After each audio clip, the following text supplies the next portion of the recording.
दूसरे विश्व युद्ध के दौरान महंगाई भत्ते की शुरुआत हुई थी। इस दौरान हर रोज महंगाई बढ़ रही थी। इसी महंगाई से परेशान होकर कर्मचारियों ने आंदोलन शुरू किया। इसके बाद सरकार ने महंगाई भत्ता देने की शुरुआत की, जिससे कि कर्मचारियों की क्रय शक्ति बनी रहे। महंगाई भत्ते को अंग्रेजी में डियरनेस अलाउंस कहते हैं। डियर का मतलब कीमती होता है और शॉर्ट में डीए कहते हैं। सही मायने में महंगाई भत्ते की शुरुआत ब्रिटिश शासन के दौरान हुई थी, क्योंकि द्वितीय विश्व युद्ध उसी समय हुआ था। भारत में पहला डीए सन 1941 में दिया गया था, जिसे महंगाई राहत कहा गया था। डीए केंद्रीय कर्मचारियों, राज्य सरकार के कर्मचारियों और यहाँ तक कि प्राइवेट कर्मचारियों को भी दिया जाता है। डीए का साल में 2 बार संशोधन किया जाता है और 2 बार इसे कर्मचारियों को दिया जाता है। सरकार के अनुसार डीए प्रत्येक वर्ष 1 जनवरी और 1 जुलाई से दिया जाता है, परंतु डीए कर्मचारियों को एरियर के रूप में कम से कम 3 से 4 महीने बाद दिया जाता है। 1 जनवरी का डीए लगभग अप्रैल की सैलरी में दिया जाता है। इसी अप्रैल की सैलरी में जनवरी, फरवरी और मार्च का डीए भी एरियर के रूप में दिया जाता है। सरकार 3 से 4 महीने लेट डीए देकर पहले इसका इंटरेस्ट कमाकर खुद रख लेती है और कर्मचारियों को नुकसान करती है। दूसरे विश्व युद्ध के बाद से अधिकतम डीए 125% तक ही पहुंचा था और न्यूनतम डीए 0% भी रहा है।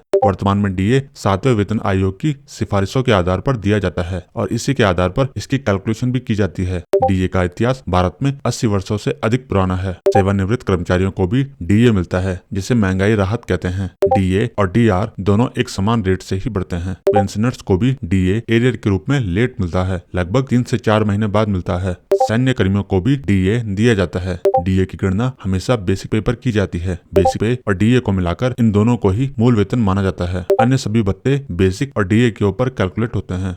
डीए की गणना उपभोक्ता मूल्य सूचकांक के आधार पर की जाती है। डीए के ऊपर टैक्स भी लगता है और कर्मचारियों की सैलरी से टैक्स भी काटा जाता है। दूसरे देशों में भी डीए दिया जाता है, लेकिन उनकी दरें और तरीका भारत से अलग हो सकता है। कांग्रेस की सरकार में ही डीए 125% तक गया था। 2014 से मोदी सरकार में डीए 8 साल के बाद भी 50% तक ही गया है। डीए बढ़ने से सैलरी नहीं बढ़ती, बल्कि महंगाई बढ़ने से कर्मचारी पर जो अतिरिक्त बोझ पड़ता है उसको कम करने के लिए उतना ही महंगाई भत्ता बढ़ाया जाता है। मोदी सरकार ने कोविड के नाम पर डीए की 18 किस्तों को रोक दिया, जबकि कोविड में महंगाई भी बढ़ी, सरकार का रेवेन्यू भी बढ़ा और सरकारी कर्मचारी को भी कोई छुट्टी नहीं मिली। क्या सरकार डीए में छेड़खानी करती है?